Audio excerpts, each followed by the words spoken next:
Well, so the first thing I got to ask about is I've had a couple of SEC athletic directors on in the past, and most recently Greg Byrne, and he shared a good story about you and your ability to think about evaluating coaches in an interview. And he mentioned a football coaching search, and he said you had your glasses like on your foreheads, you're not at the table, but you're taking notes on your BlackBerry, and he just had the best things to share with me about you. And I'm just kind of curious. I've also had Mitch Barnhart on. Maybe you can just start off speaking of what those two mean to you in your past, being at Kentucky, Mississippi State, and now, of course, leading the department at Auburn.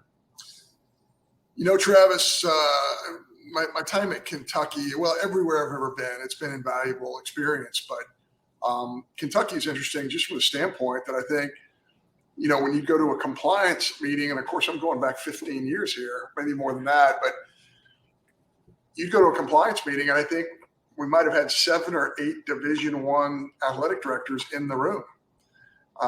Mitch would be a better resource to know exactly how many there were, but certainly there was a Greg Byrne in that room. There was a Scott Strickland in that room.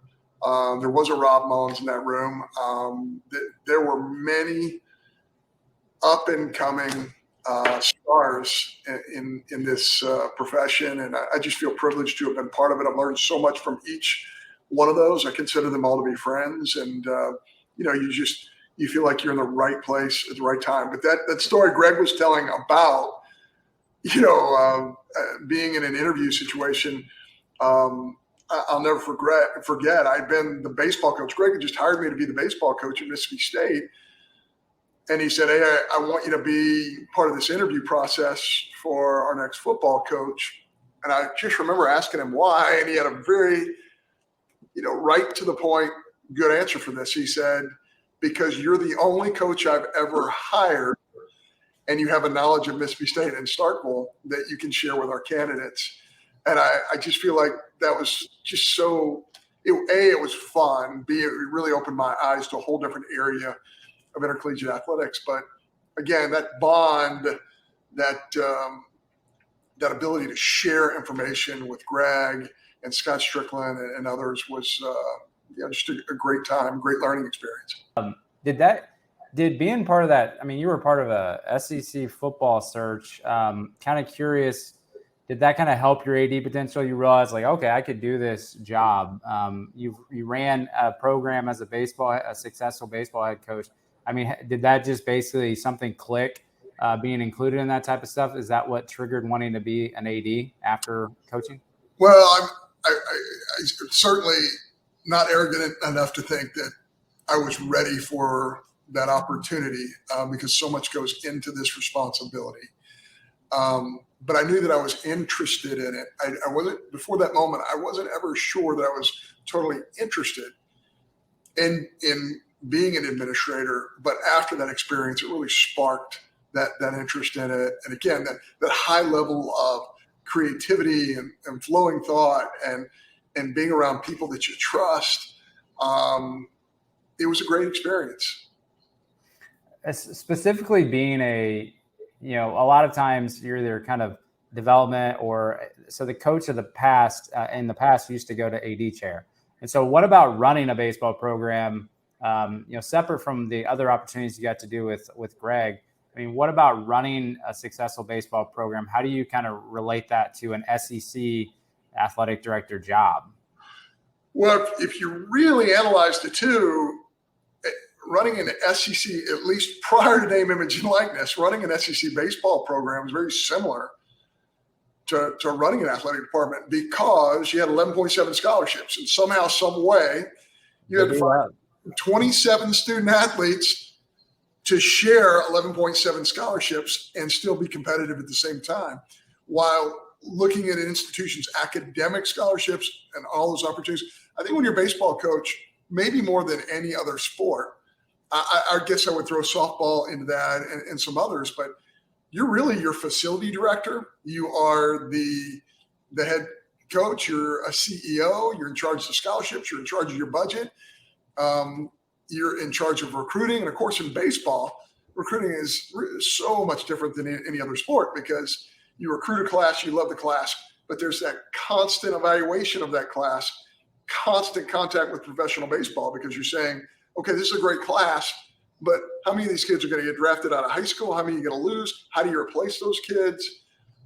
It's just a constant thought. And in some ways, really, I think most coaches on college campuses, because of the collision of name, image, and likeness and the transfer portal, I think it's really turned a lot of coaches into what baseball had to experience forever, because it never stops. The transfer portal, because it's so important in piecing together a roster in all sports now, it just never stops. I think at one point in sports like football and basketball, certainly you had to deal with the draft, but they had to declare for the draft and all those things. Also, you weren't going to lose a high school player to the professional ranks. Well, now at any point in time, for whatever reason, you can lose players on your roster, but you can also gain players on your roster from several different sources. So, I think in some ways being a baseball coach is great preparation for an administrative position, because you're juggling a lot of things. As far as, will we see more coaches try to get into not straight to the AD chair, but maybe jump into administration and try that route and say, there's similarities in coaching and running a program, but I also don't want to be having burnout of recruiting 24/7, trying to retain my team and go out and recruit high school or transfers too. I mean, is it too different of a ball game now to be an athletic director and at the FBS level, for example, for a coach to do that, or could we see kind of a resurgence of that model? Yeah, it's just so hard to know. Are we talking about at the Power 5 level, or those coaches? Are we talking about? Yes, I think there are many good coaches who could be great administrators. The thing about it is you lose that locker room thing that you have as a coach. You lose the camaraderie of a coaching staff that you work with every single day. That's different on the administrative side in some ways. But yeah, I think there's going to be some exhaustion that's going to occur when you talk about expanding the constant of the portal and the name, image, and likeness world. Those two things combined can be exhausting. And listen, we're all privileged to be in intercollegiate athletics. You get what you put into it, just like our student athletes. If you do it the right way, there is going to be some exhaustion no matter what you do, no matter what industry you're in. So, I think, but to answer your question, I do think it is possible that some coaches could roll into administrative spots as a result of the new frontier here in college athletics. And just kind of keeping with the coaches, I mean, how are you able, or how do you prefer to hire a coach or to evaluate? Yeah, I think it's different from every place. I use the F word a lot, fit, right? It's got to be a fit. And a fit for Auburn is different probably than a fit for other places. When I was at Mississippi State, that was a different fit as well. I think the people you hire, most of the schools in the Southeastern Conference around the country are in smaller rural areas. And that means having a relationship with your community is extremely important. So that's something you have to evaluate. You have to evaluate the X's and O's. You have to evaluate the evaluation process. There's two parts of really recruiting. Recruiting is trying to talk somebody into something, your institution. But the evaluation process is, who are those student athletes that we're going to try and talk into coming to our institution? And in some respects, I believe the evaluation process is much more detailed, much more difficult than the actual recruiting process. So I think all of those things matter when you're evaluating a head coach. I will tell you this. It's extremely difficult to watch a practice of a head coach because of timing, because of circumstances, to watch a head coach work in a practice. But that's something that's always been really important to me. I think when you're interviewing for somebody for a couple of hours, they can say or do anything to make themselves look pretty attractive for that position.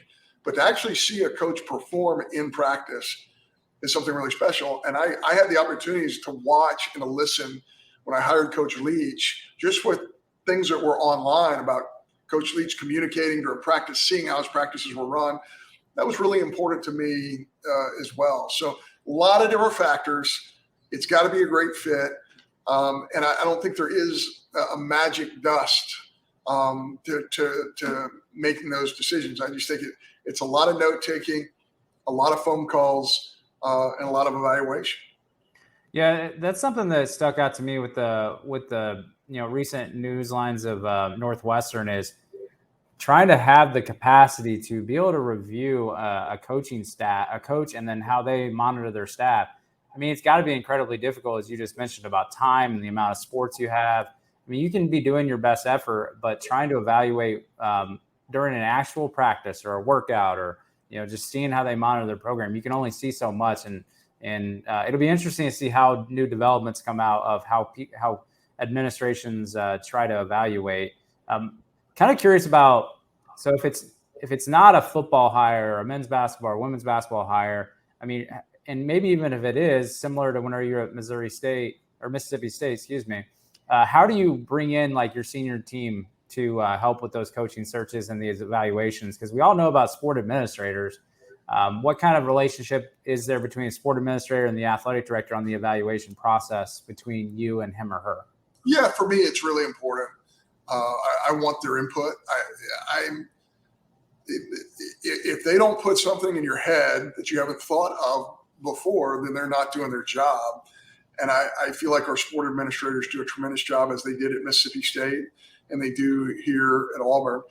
The other thing about a sport administrator, Travis, and I'm getting off on a tangent here, but I just never want our coaches, our current coaches, to think a sport administrator is looking over their shoulder or constantly, evaluating in such a way to where they're keeping a little notebook and here's something I don't like every day. I want that sport administrator in some ways to think of themselves as a staff member of that sport. What can we do to help? What can I do to help make us better? And I think in some places that I've been, there was always that fear factor of the sport administrator walking onto the field or onto the court and everybody saying, oh dear, this person's looking over our shoulder. So you do want to improve yourself. You do want constant evaluation. You want things to be better, but at the same time, that coach has to feel support. I think that's very important, especially from a sport administrator. So I kind of want to talk about navigating change. So as an athletic director going on right now, everything, we've talked about it already, and now conference realignment, shifting the entire kind of ecosystem of college athletics. How do you actually, as an athletic director, navigate these changes? What kind of information are you able to gather other than maybe reading, the D1 ticker or just talking to the handful of ADs and presidents in your conference to help look ahead for the next decade? Well, it's changing so rapidly, from minute to minute, from day to day. And I'm not pointing fingers at the NCAA. I'm not pointing fingers at any one body here, but I think everyone has a great point. I mean, everyone. Do student athletes deserve the opportunity to go out and create name, image, and likeness opportunities? Of course they do. I don't think anybody's against that at this point in time. Is that what this has become? No, it's become something completely different than using the creativity of student athletes to go out and sell their personal brand. That's gone by the wayside, and we all know that. That's disappointing. We've got to find a way in the next 10 years to marry all of these components together, because what we're doing right now is not going to work. It is cliche now to say that none of it is sustainable. And I feel fortunate to work in this industry right now, in that I get to be part of a changing landscape. I get to be part of something that's going to be new. I get to be part of something that's going to change intercollegiate athletics, as do all the athletic directors in our country right now, and all of our coaches, everyone who works at the NCAA, all of our conference officers. We get to be part of promoting positive change. So that's really exciting. What does it look like 10 years from now? I don't know. I don't think a pay-for-play system is in our best interest, but I am compelled by the fact that certain sports do create revenue, and they should have opportunities. Again, that's what name, image, likeness is set up to do. Is it accomplishing that right now? No, not in my opinion, but I think we can all get there some way, somehow. Yeah, there's been a lot of interesting thoughts in the last week coming out just about change. And so Commissioner Sankey talking about, needing to maybe take a pause and look at the CFP format now with all this, the latest rumblings, and, UCLA head football coach Chip Kelly talking about the Notre Dame model of football and these other sports. Why is football, maybe they have that model figured out where, for those that aren't aware, football at Notre Dame is not in the ACC and everybody else is. And could that be a scenario? And I feel like there's a lot of people just mad and put stuff out, but those are a couple of people that I've noticed recently that put well thought out comments out. And I think Commissioner Sankey does that quite often, that he is, maybe it's because he's got that compliance background. He's a big reader. He's clearly a good communicator with the conference, and he's a national spokesperson. Basically, like, people listen to his thoughts, and I'm sure it's awesome getting to be a part of that too, and be able to give him some information too. But I just feel like a lot of people have been mad and not giving it enough common sense thoughts to add to that. I think one of Greg's really one of the comments that he's made that really hit home with me and a lot of our athletic directors in the Southeastern Conference is this. He has said this over and over again, which is, it's never going to be the way it was. Okay.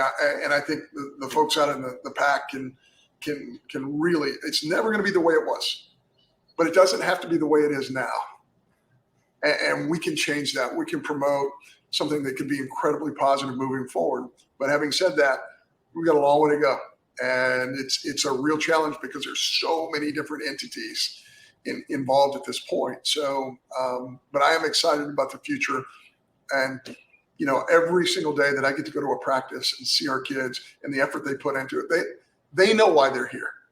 They know that they are here to get a great education. They know that they're here to compete their tails off every single day. And they know that this is an experience that they're going to carry for the rest of their lives, whether they get a chance to compete professionally or in whatever career path they choose. They know that this is helpful. It's just constructing a positive move forward in their future. They know that. And it's so great to see that, because I think that gets lost a little bit in the media when you hear some of the commentary. So in the last 10 months, I worked for a Big Ten president. So I got to work for President Witten at IU. Best operator, smartest person I've ever been around. And it was a very hard job to leave, but I wanted to get back into an athletic department. And but it really made me examine what it's like being a university president. So with everything going on right now, I'm kind of curious, what's it like trying to keep a president updated with everything? And whether it's presidency here at Auburn, and I believe he's been at Auburn for a while, maybe not as professor. I think he was a dean or something like that. But you can extend it to the cabinet too, as far as like who you need to inform. But how do you even say all this stuff and like keep people from panicking about your positioning at Auburn and like how you all are doing in this? I'm just kind of curious. Well, it's constant communication. Dr. Chris Roberts is our president here. You're right. He was the dean of our engineering school for a long time. Had the great privilege of working for Dr. Mark Keenum, who was the director of the CFP for a while, and I think still is, in fact. But these are incredibly difficult positions because, again, you're balancing so much. But again, just a clear line of communication is what you're after. And I think it's critical to understand that it doesn't matter who gets the credit. And that's one of the many things I learned from Mitch Barnhart and from Greg Byrne and Scott Strickland and Jeremy Foley and all these great mentors that I've been able to have. It doesn't matter who gets the credit. And when you have a group of people in a university who just want the school, the athletic department, and everything associated with that university to be great, and nobody's concerned about the credit, you can do a lot of things. And I'm so confident in Dr. Roberts and his approach. I think he's early in his tenure here at Auburn, but he's already done an incredible job. So who came first, you or him? I should have looked that up. Oh, Dr. Roberts actually hired me. Okay. I think he had been here, if I'm not mistaken, something like 5 to 7 months prior to me becoming the athletic director. Is that transition interconference helpful for you already being in the SEC? We saw it with before with Ross Bjork. Just what's it like going with all this change going on? I mean, it's got to be helpful to already know your colleagues and you're within the conference and you have the same commissioner. And I think it's very helpful, Travis. And in fact, we're just all a product of our geography and our experiences. I actually grew up in Tuscaloosa, right? My father was a longtime professor at the University of Alabama. My mother was a public school teacher in Tuscaloosa. But I actually lived in 7 different SEC cities, if you can believe it, including Baton Rouge, Louisiana, Columbia, Missouri, Gainesville, Lexington, Starkville, and now Auburn. And I think it's been very beneficial. From the time I was a small kid, I could associate with this league, the greatness of this league, the power of this league, and just the athleticism of our region of the country. I know that's arrogant to say, and I don't mean it to be arrogant, but from the time I was a little kid and going to Alabama events or being a student at Mississippi State or coaching around this league, just watching the great coaches in every era of my life, the great coaches, the great student athletes, the athleticism, the planning, the fan bases. I think it's hard to just jump in without having been a part of that because at times it can be overwhelming if it's something that you're not used to. I remember my daughter Jordan telling me, I took Jordan on a little senior trip to New York. She wanted to go to New York. We went to a Broadway play, took Jordan to a Yankees game. And we were in Manhattan, and she said, "Dad, the streets of Manhattan remind me of an SEC football game like every day. Back home, this is what it looks like on an SEC football game, but in New York, it looks like this every single day." But again, it is the culture of our sports and how much we love them in the Deep South, and especially in the Southeastern Conference. It makes it a little bit different. And I'm not saying that in any demeaning way. I know that the Big Tens, the Big 12s, the ACCs, they have tremendous, but it's a little bit different growing up in this atmosphere here. Yeah, see, I've never worked in an SEC school. I did think back in the day that Missouri seemed like a better fit for the Big Ten when I was in college, but I've been to some of these schools, though, to visit, and I don't think there's anything wrong with how proud people are in the SEC and how you all talk about it. A lot of people, will gracefully say, like, it's not to belittle the other conferences, but I mean, you can be proud of the SEC. It's built a huge brand and it's great schools. And then, they have like 17 country songs right now, I feel like, that talk about SEC. And that my Spotify playlist, I can't make it on my 1-hour commute without hearing 2 or 3 of them, I feel like. I bet you guys like the "I Hate Alabama" by Connor Smith. I'll give that Travis, it is amazing when you step into a venue in the SEC, you can feel the anticipatory actions of the fans. They are so dialed in, not only to what's happening, but what could happen. You go to an SEC football game, and the people sitting in the end zones see a hole or a slither of a hole open up in a football game. They start cheering before the back can get to the hole because they're anticipating what could happen. Or they see the receiver, break on a DB and get open, and they already feel what's going to happen before it happens. I mean, the knowledge of the SEC fans is just extraordinary. It's like a gigantic symphony, if you will. And I know about that, having been in Starkville with our cowbells. I mean, that in and of itself was a symphony with the cowbells, but so many great traditions in this league. And again, just an honor to be a small part of it. Well, so speaking of traditions, I think I just read yesterday about your guys' tree situation part of your. So can you explain that recent news and what that means for Auburn? Yeah, so our trees in Toomer's Corner just got to a point of maturity to where they're going to be able to withstand, the toilet paper that we throw up there after big event. I mean, one of the great traditions in all of college athletics is the rolling of Toomer's Corner, and so now we're at full strength with our trees again, and that will be an incredible opportunity for our student body and our fans to head to that area of town. Send all the teenagers out to for punishment to clean it up on Sunday mornings, maybe after church. I don't know. Who cleans it up? The cleanup is one of the most precise things I've ever seen. Like it's really cool to see the cleanup as well as to see all the white strips on those trees. It's a breathtaking, especially at night when it cools down in Auburn. It just looks like a blizzard. It really takes your breath away, Travis. Well, you couldn't do it during COVID because you guys wouldn't be able to get any toilet paper. So now it's back, and it gave those trees some time to mature. So I kind of want to talk about your process for making a major decision. I asked Mitch Barnhart this back in 2019 when I started the podcast, and he had this group of confidants that he would talk to, and then leaning on his staff too. But for when John Cohen has to make a major decision where it's not the president making the decision, you will probably have to inform him later of what your recommendation would be. But so just kind of thinking about that, big or small, what is the process in your head? Who are you including on any type of major decision? Well, that type of decision could involve analytics. If it does, I'm a big fan. And if there's something I don't understand, I need experts to explain it to me analytically.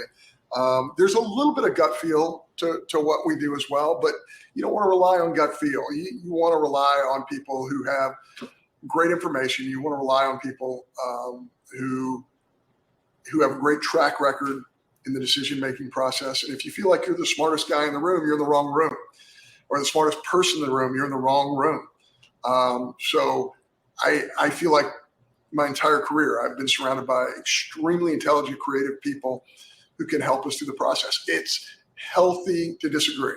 It's healthy to have differing opinions. And I treasure that. I look forward to that. I'm a very competitive person, and sometimes I get to a space where I'm trying to win an argument. That's when I have to take a step back and realize that there's no winning here. You have to get the best information you can, and your staff has to feel fearless and have conviction that they can share information without criticism. And again, that's, I think, another thing that the 56-year-old version, I think the 56-year-old version of John Cohen is much better than the 35-year-old version of John Cohen, because I probably wouldn't be able to separate those things at a much younger age. Now I want all the help I can possibly get, still realizing that you are making this decision. And for good or for bad, you're making this decision, but getting great information from others. Yeah, so you can basically run it through that filter and knowing what's the useful information, and probably pulling some data points that would help you. I thought it'd be interesting if all these debates going on is having a debate club on the future of college athletics. It just you make people have to think factually and present good points on something they don't even believe in, and see if afterwards it helps. I just think people need to be more open-minded to other people's opinions. And also, I imagine it's hard to just look at the D1 ticker, for example, or College AD newsletter, and just seeing the headlines. Do athletic directors, are you able to take what's in there and trust that and validate something an AD might have said? Or is that sometimes like you have to read it with like, what's the real story or what's the real thought there behind that public comment? Well, Travis, there's always a different story. And if there's something that doesn't make sense to you, in our world, you make a couple of calls to see if it does make sense to you. And it's important to have a grasp of what's going on around you all over the country in intercollegiate athletics. But it's also important for you to not live and die by what other people are doing. And that's the same as being a coach. when your team is always looking across the way, wondering what the other team is doing and what kind of uniforms they're wearing or what type of, equipment they have, you might have the wrong culture on that team. So I think balance is something that's extremely important when you're considering these things. I want to move on to talking about your senior administration team again. We talked a little bit about sport administrators, but so you've had a few changes since you arrived at Auburn. I think you brought one person with you from Mississippi State, and I've been fortunate to schedule this, communicate with your chief of staff. Just looking at your team, there's a lot of people that are new to Auburn, or maybe you have someone very important that's been at Auburn and maybe has changed roles from compliance.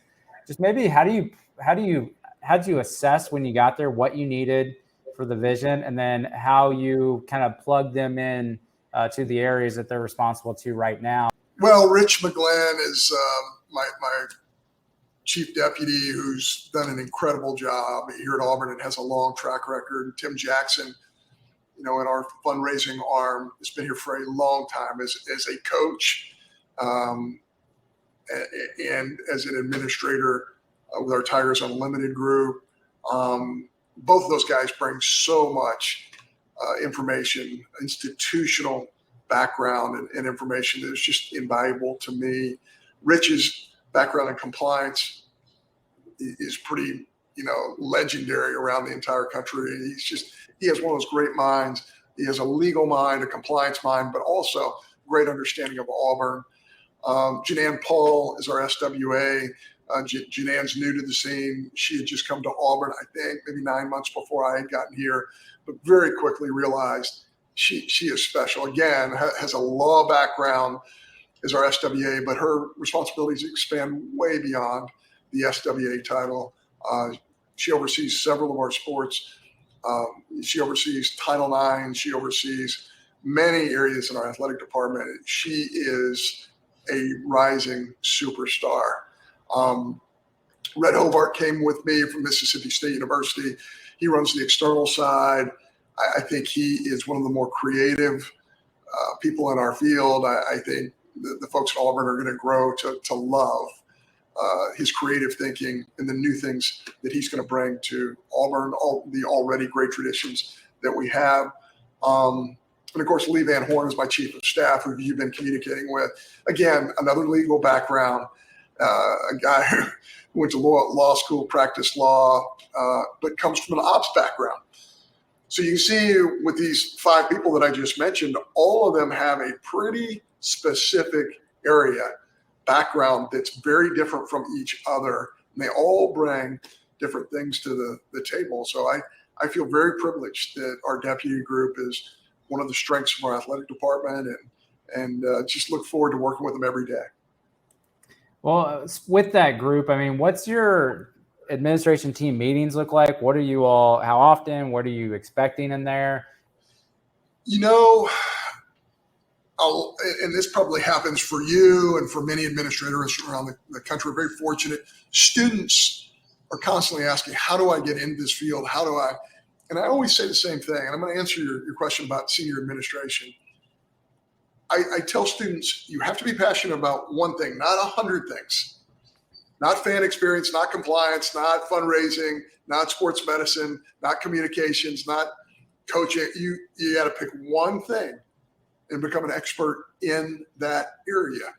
When I look at our administration here at Auburn and I look across, I look at Rich McGlenn and I say, this guy is an expert in compliance. He has a proven track record in that area, and he also has so much historical knowledge of our institution. I look at Tim Jackson, I think this guy is an expert in his field in terms of fundraising. If I have a fundraising idea, I know that he knows almost instantaneously that it has a chance to work or it doesn't. If there's a legal question, again, I have three people in the room with me who have law degrees. And I come from a family of lawyers. I have to admit, my daughter's a lawyer. My father's a law professor. 2 uncles who are lawyers. My sister's a lawyer. Her husband's a lawyer. There's a certain type of critical thinking that comes with that type of degree and that type of background that I find very useful. Even though I personally am not a lawyer, that was a great failure to my parents. Yeah, what happened to you? You decided to just go be a baseball coach? Yeah, can you believe that? How disappointing is that to a law professor of 38 years that his son's going to be a baseball coach? But now you employ 3 of them. I know the value. I understand the value of these people. But even for our folks who don't have law degrees, and I think we have 4 or 5 in the department who do have law degrees. It's not it's not the most important thing. But again, I'm looking for an area of expertise, especially in the hiring process. I want to believe, even with a coach, I don't want someone who's just going to manage. I want somebody who started with an expertise in one area, and then that area was expanded. Just kind of thinking about what should current or future ADs understand about college baseball playoff issues, because right now you're rolling off the committee on baseball, and I honestly did not know that you were on there, and I apologize for that. But Sherrod Cleanscales, I know you know him, and so that is my boss here at Indiana State. Just kind of thinking about what are the issues going on with college playoff right now as far as evaluation and seeding for the people that might not have a baseball background, want to be in that AD chair. First of all, what an honor it was to serve on that committee with people like Sherrod Cleanscales, who have tremendous baseball knowledge, but also administrative knowledge in all of college athletics. I think baseball has some challenges when you look at the professional draft and how that affects college baseball and the timing of the draft and how that shortened amount of time that coaches have to create a roster. It's extremely difficult. And now with the transfer portal, and we basically have student athletes who are saying, you know what, I know you took a chance on me. I came to this institution. I had a great career here, but maybe there's name, image, and likeness opportunities that are better somewhere else, and I'm going to base my decision off of that. That's a shame. And this isn't just baseball; it's all sports. But it's happening at a record rate in baseball at this point in time. I'm not saying it's all bad, but again, it's something that I think has to be cleaned up. I also think in baseball, we have a little bit of a geography problem. Or challenge, if you will. I'm always telling our staff that you don't have problems, you have challenges. But I think that a conference like the Big Ten, there's wonderful baseball talent in that area of the world. But because of geography, they're going to have challenging weather. And some of the best players of that area leave and go to other areas because of the weather. Can we do something with the structure of a college baseball season to be able to extend those northern states and allow them to play games later in the year? This has already been proven out. This has already been played out with summer baseball.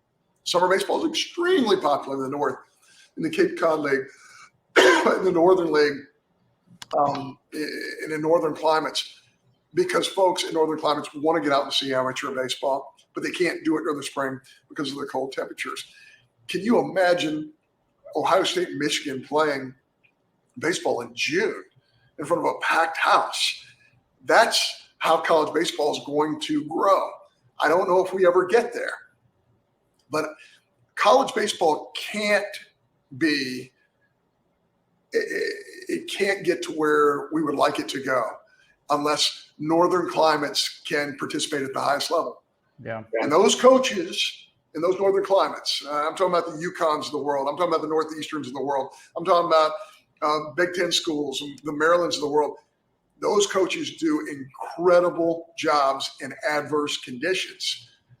But in some respects, you don't ever get to see the greatness of their coaching or the full potential of their programs just because of weather. To me, that's not fair. And I would love to see that addressed. And I would love to see that addressed through the tournament. You'd have to move the tournament back in order for that to happen. But there's some real challenges. And I would love to see this become a national game and not just a Southern or a Western game. With the conference realignment we just saw develop and unroll and constantly unrolling as we're recording this August 9th, What will that do, if anything, on the selection of the NCAA tournament? So maybe not the weather necessarily, but is getting to, have those different conferences now. I mean, does that make any challenge for trying to seed that tournament? I think it is a little bit more of a challenge. Some of the traditional powers, you ask yourself about UCLA and Oregon and USC, some of those traditional powers that have always been so good in a sport like baseball. You have a very transmissible RPI, right? So your RPI is affected by all the people you play. And the Pac's going to be a little bit different than the Big Ten. And so, yes, I think there will be an effect. We'll see. We'll learn what happens. But I do think that some things can be done to promote a little more fairness, to allow those climates to be competitive and to have better RPIs and things of that nature. But joining the Big Ten, there's no question that those traditional baseball powers joining the Big Ten is powerful for the Big Ten. And I think that will definitely help the strength of their league. What will college athletics look like 10 years? But I realize I should probably say this 25 years. And I know that you probably can't answer that based on our earlier conversation on here. But what can we do to help the solution of trying to figure this out as a collective association? Well, I think definitely student athletes need to have a voice. But I do know this: when I was 18 to 22 years old, I would not have been able to really have the foresight to understand. And I think if you talk to college athletes after their 4-year experience, maybe 4, 5, 6, 7, 8 years after their experience, I think the benefit of their expertise would really help. I think it's important to gain information from the student athlete, but I think it's also important. Who else do we need to honor? We need to honor the fans who support these student athletes and support the coaches. I think we need to consider their feelings, their thoughts. Certainly, what are we all here for? We're here for young men and young women to grow, both on and off the field or the court. We're here for them to grow. We're here for them to have a great experience while they're here. And I tell our student athletes this all the time. When you have a squat rack or a bar on your back and you're pushing up 250 pounds, that might not feel like a great experience at the time. But what college athletics, in my opinion, needs for these young people are mentors, not partners, mentors. I didn't need a partner 100 years ago when I played baseball at Mississippi State. I needed mentors, and I had plenty of mentors. We can't forget how powerful that is. I feel like I am here today because as a young person, I had great mentorship early on. We can't lose sight of that. We can't put a dollar figure on that. That's really important. It goes way beyond scholarship aid, name, image, and likeness opportunities. That mentorship and the opportunity to grow for those 4 or 5 years, it's incredible. We just can't lose sight of that as we move forward. John Cohen, Auburn University Athletic Director, thanks for being on Higher Ed Athletics. Thank you. Appreciate it, Travis.